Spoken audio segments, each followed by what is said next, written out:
Com diu el Josep Maria en el seu vídeo, les anècdotes, després de tants anys i tantes obres de teatre, són mils i mils i mils i mils. Penseu que és un espectacle en directe, el teatre és viu, per tant, passen coses contínuament, la incertesa també hi és, per més que hagis assajat i per més que hi hagi una correlació d'accions i de moviments i de text, sempre passen coses. D'anècdotes còmiques, com podeu pensar, n'hi ha moltíssimes.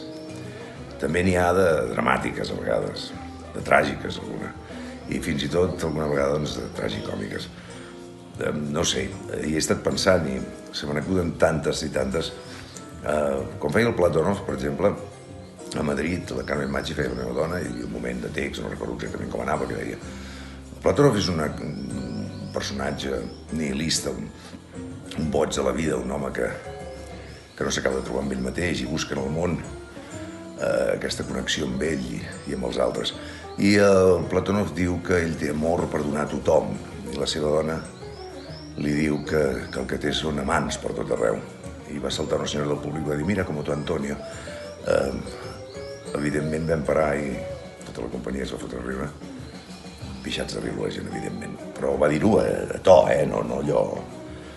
Hi ha anècdotes dramàtiques, com per exemple quan el Julio Manrique fent el Juli Cèsar es trenca el cúbit i el radi a escena, i jo vaig veure de seguida que es havia fet mal, i ell al primer moment no se'n va adonar.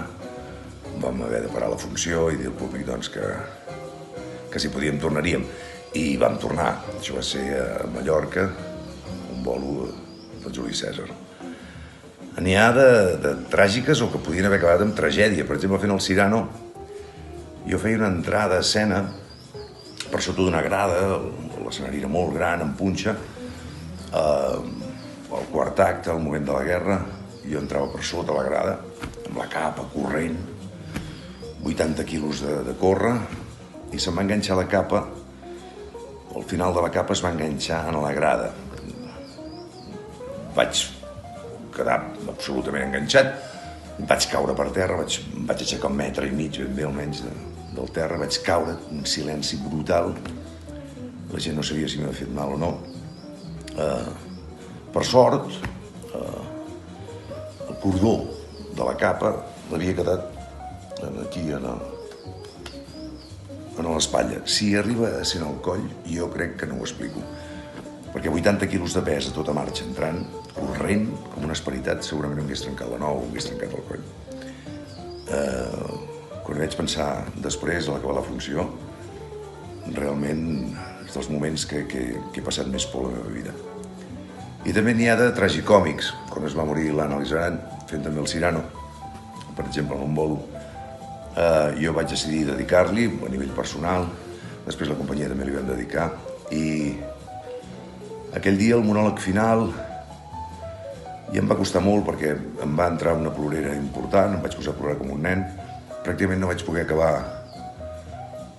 el text, i al caure a terra mort, la perruca que portava, la closca que portava embenada, se'm va moure. Es va moure, i esclar, la gent ho va veure i va haver-hi gent que es va posar a riure. La gent reia i jo plorava com un nen pensant en la nostra Anna. I són moments d'aquells doncs, que fa que tot plegat prengui un sentit molt especial. El teatre és viu, el teatre serveix per això, serveix per connectar, perquè tots en un espai públic i tots en comú, i més en els temps que estem, doncs, puguem connectar emocions, puguem connectar riures i plors i en definitiva puguem ser vius.